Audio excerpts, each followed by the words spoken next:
Boys, it's Chinned. UFC Fight Night Moreno versus Loner Kavanagh is coming up. And this main event is fucking wacky, man, with Loner stepping in on short notice. I don't know why they didn't just wait for Kyoji, because I think Kyoji and Moreno would have been a fucking war. But regardless, it's a card in Mexico, so, there's probably some good Mexican fighters on this card. I haven't looked through it too much. All I know is it's probably going to be a very favorite heavy card as far as the people that I pick, because I was looking through some odds and it's literally just minus 300, minus 400. Like, these are kind of lopsided. Starting with Damian Penis versus Wes Schultz. Damian Penis, man. Damian Penis. This guy's good.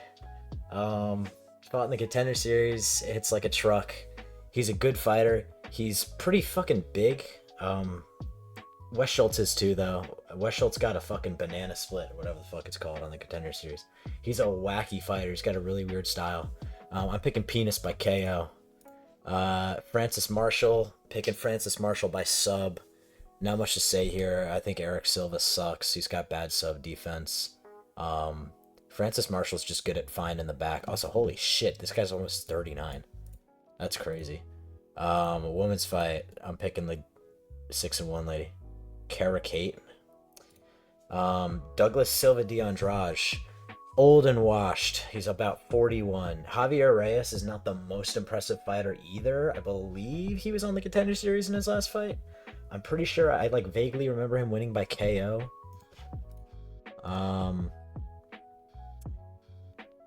Yeah, okay. He won by KO. I'm picking him to win by finish. Silva de Andrade is a dangerous striker, but he hasn't knocked anybody out in forever. This is his first fight in a while, too, I'm pretty sure. Javier Reyes by KO. Bro, if you're picking Chris Moutinho here, you see what I fucking mean? These are such... You can't pick the fucking underdogs in these fights.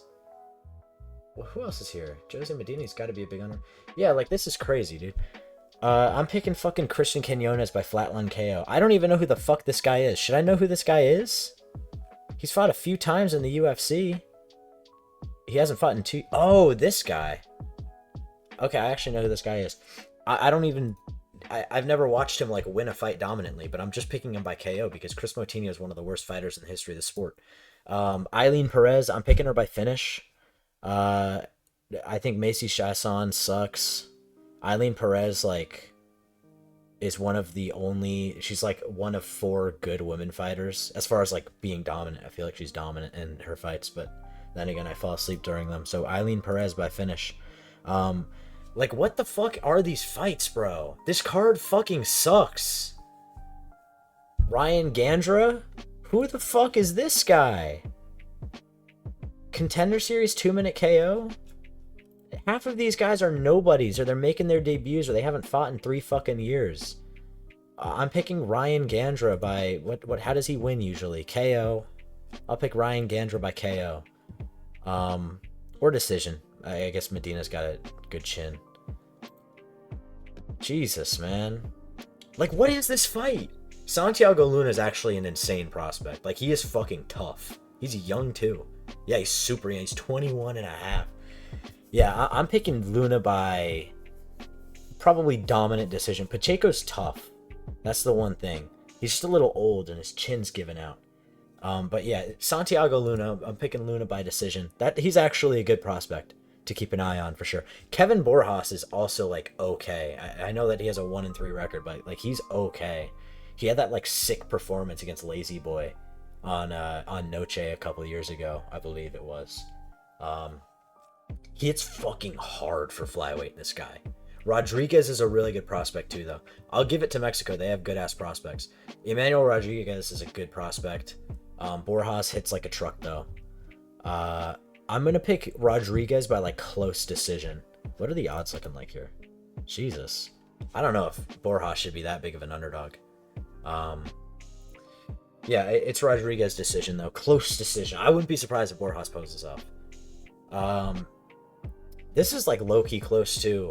This is the battle of the shitters, but Buns is pretty fucking old, I'm pretty sure. And he's Buns, right? He's all right. He's got like good grappling, but Chairez is a much better grappler than him. Chairez is one of the better grapplers at 125. Deceptive record too, 12-6 for Chairez. He's kind of good everywhere, but obviously his bread and butter is the grappling. He's got a sick rear naked choke. I'm picking Chairez by sub round 2, maybe round 3. Moving on. Dude, this card fucking sucks, man. I'm sorry. This card's fucking terrible, man. Jesus. What is Bobby Green doing on the fucking card, man? What is Bobby Green doing in the fucking UFC? Jesus Christ, dude. I don't personally rate Zellhuber highly at all. I bet on and picked Michael Johnson to beat him in that fight where he was like a fucking 7-1 dog.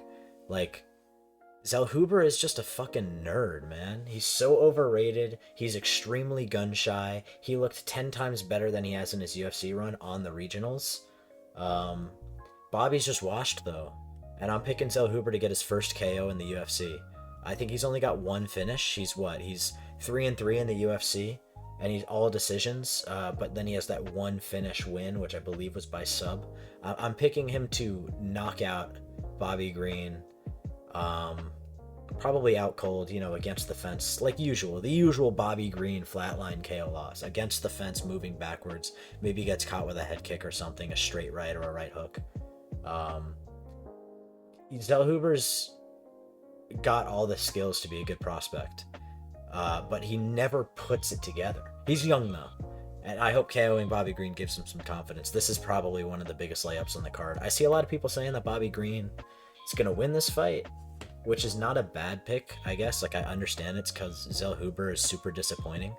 But I don't know. I can't confidently pick Bobby Green in 2026. Moving on to the co-main event. What the fuck is Chito do? What is... Oh my god, bro. David Martinez is like... He's alright. He looked okay against Rob Font. Like... He's like...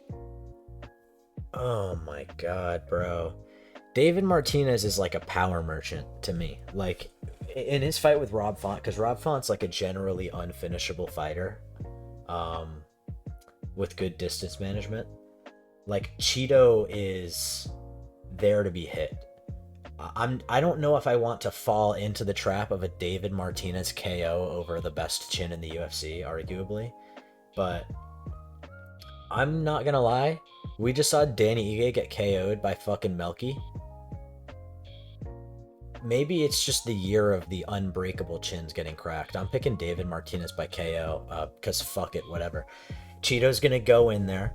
He's gonna fucking do his thing. Maybe he even drops maybe he 10-7s David Martinez in the first round. And then in the second round, he'll go out and he'll just fucking stand there like a bitch, like usual. I hate watching Chito Vera. I think he's one of the worst fighters in the history of the 35 division. I think it's a disgrace that he ever got a title shot. I think it's a disgrace that he ever got into the top 5. I think it's a disgrace that he's still in the fucking rankings. I think it's a disgrace that he's still in the UFC and he's still a co-main event. I don't give a shit how bad this fucking card is. Chito Vera should be fighting at the second or third fight. He should be fighting before all the women fight, bro. Chito is just not good. I fucking hate Chito Vera.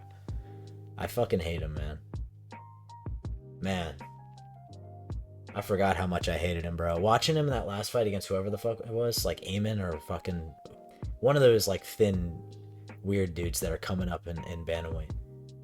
Man, I just can't fucking watch him. I can't, because he will be so close to finishing somebody, and then he'll just go gun shy for 9.5 minutes the rest of the fight. And it fucking pisses me off so fucking much, dude. Like, Chito is actually under it all. He has insane power, and he has zero volume. Like, what are his coaches doing, man? What do his coaches think? I would love to be his coaches in his corner when he's putting up a stinker like he usually does. Like, every 3 fucking months you get a Chito fucking stinker. Every 4 fucking months. I'd love to be his coaches. Like, what if you're his coaches and for the 10th time in a row Chito went into a fight and fucking stood there like a dumbass? and didn't do anything after dropping his opponent 4 times in a minute. Like, what are you thinking? And then, like, you go to the gym after, you know, a week after he's back in the gym. Like, what do you fucking tell him? Like, bro, you gotta start letting... You'd think they would fucking tell him that 8 fucking years ago. But they don't. He was having these problems pre-COVID. And he's still having, like, volume problems. It's not even like he has a reason to be gun-shy, dude. His chin is fucked. It's insanely good. Like, Chito just pissed me off. David Martinez, KO. Chito might have some moments in the fight. Martinez is going to start off slowly a little bit. You know, Chito is dangerous, so he's going to start off slowly. He's going to create some distance, and eventually he's just going to get in there and maybe catch him with a nice right hook, maybe wobbles him a little bit, maybe takes him down, some ground and pound. David Martinez has some really good ground and pound. Holds him against the fence, ground and pound TKO. Round 2, David Martinez. Bang, I'm picking fucking Chito to get KO'd because I fucking hate him. And Dan Ike's chin just got cracked.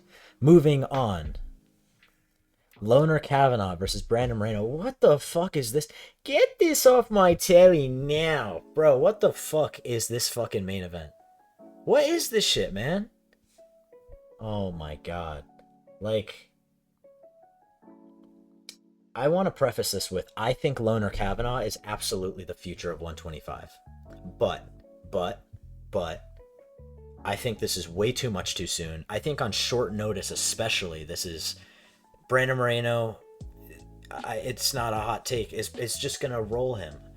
And maybe it's not a fucking masterclass domination 50-43 fucking... Or TKOs him in an instant. But I don't think any of the rounds will be necessarily close. Loner Kavanagh starts out slow in pretty much all of his fights and then turns up late. But even then, he tends to gas late as well. It's a very weird set of you know, skills and cardio that Loner shows up into his fights with. You know, he is on short notice. He has the experience disadvantage. He definitely has the grappling disadvantage, although I would definitely say that he has really good takedown defense. And he has the power advantage, but I don't know if he has the striking advantage. Moreno, I would say, is pretty even with Kavanagh striking-wise, but the power advantage is on Kavanagh's side. But Moreno's going to mix in the grappling and maybe get him down once or twice. It's just a different level, man. Like, I would pick Loner to beat Energy again, for example. I would pick Loner to beat Amir Albazi. I think he'd beat Amir Albazi. And I think he's capable of becoming a fighter in the future that is able to beat or even knock out a guy like Brandon Moreno. But right now, on short notice, coming off of a brutal KO loss, I mean, he hasn't even had like a bounce back fight, like a layup, you know, where he can put what he has worked on since the loss to the test. And, you know, he doesn't even know if his new fixed up style that he should be coming into this fight with, because he has a lot of holes, is enough. You know, because if you haven't been able to try out, if you haven't been able to come back and really test out what you've been working on after your first career loss against a can or just somebody that's way lower level than he's been fighting, I don't know if fighting Brandon Moreno on 2 or 3 weeks notice is the way to go about this. It's just poor career management. But of course, if you're given the chance, you have to take it. I understand he's young and the confidence, but man, this fight just seems so pointless to me, man. He's just not... I think he's got the potential, but he's not at that level right now. I mean, if he wins, it would be crazy, right? But no. I'm picking Moreno by dominant decision. Maybe a 49, 46, or something along the lines of that. Maybe Loner takes a round or 2 off of him. Maybe 3 or 4, which is when he tends to turn up. But I just see Moreno drowning him with pressure. Loner's one of those guys you really need to keep against the fence. And if you can take away, you know, all these guys, they keep their hands down, you know, like the Stephen Thompsons, the MVPs. The guys who keep their hands down and possess that crazy power, they're trying to create distance like Hoofy, you know? They're trying to keep that distance to snipe you with a big, you know, leaping straight right or a leaping straight left. Moreno is really fucking good at just pressuring you, and he showed that a lot in the Figgy fights, and he's shown that a lot recently. He showed that against Amir Albazi in that fight. And obviously he's coming off of that bad TKO against Tyra, but this is not Tyra. Nowhere even close. I just see Moreno blitzing him in the first couple rounds and not letting him breathe. I see him gassing Kavanagh out, mixing in some takedowns, maybe even taking the back. Maybe he even finds a sub, although I doubt it. It's just going to be a classic Moreno layup in Mexico. Uh, yeah, I don't know. I'm rooting for Kavanagh because he's one of my favorite prospects in the UFC, but this fight really just, you love to see one of your favorite guys get pushed, but when you know they're not ready, it's hard to watch, and this is just a weird one to me. Yeah, Moreno decision for sure. I could see him getting dropped. Kavanagh's got, as I said, he's got incredible power. He's definitely one of the more powerful 125ers of the modern day. But, you know, uh, dropped is all I can see happening to Moreno, because besides that, I just, he's got everything on his side in this one. It's a really, really weird one. Um, yeah, obviously, I just picked fucking straight favorites pretty much. I don't know what to say. These fights are lopsided fights. I mean, you'd be out of your mind to pick some of these guys. I'm sure there are, a couple good dogs with meaningful reasons to pick them, like Bobby Green, um, Douglas Silva de Andrade, you know.